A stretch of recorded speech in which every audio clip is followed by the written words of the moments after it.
अशा पद्धतीची कुठली मदत आपल्या शाळेला हवी असल्यास त्याची तशा पद्धतीचं मला व्यक्त केलं तर मला तोही मोल मिळेल. आणि मी मगापासून पाहतो, माझा एक छंद आहे की प्रत्येकाला थोडंसं जरी हसताना मला पाहायची सवय. तर इथं अजून मला विद्यार्थी विशेष हसलेले दिसले नाही. मी पूर्वी लिंबुळ्या घ्यायचा माझा व्यवसाय होता. तर घोडेगावची एक स्टोरी 2 मिनिटं सांगतो, तुम्ही लक्ष देऊन ऐकलं तर तुम्ही पण हसता. तिथे एक किराणा दुकान होतं, मारवाडी समाजाचं होतं. पण काय झालं, योगावाने त्याची पर्सनॅलिटी एकदमच बॅड होती. शरीर एकदम काटकुळं, चेहऱ्यावर मास नाही, काय नाही, एकदम परिस्थिती फार छान, पण पर्सनॅलिटी तशी योगायोग असेल तसं.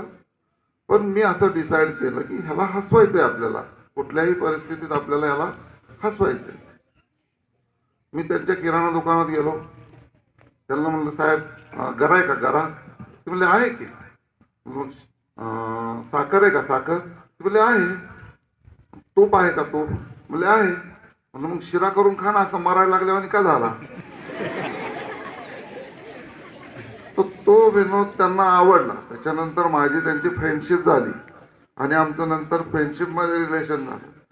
तसं लाईफमध्ये सगळ्या गोष्टी, संस्कार, व्यवसाय वगैरे सगळं करत असताना हसणंही फार गरजेचं आहे.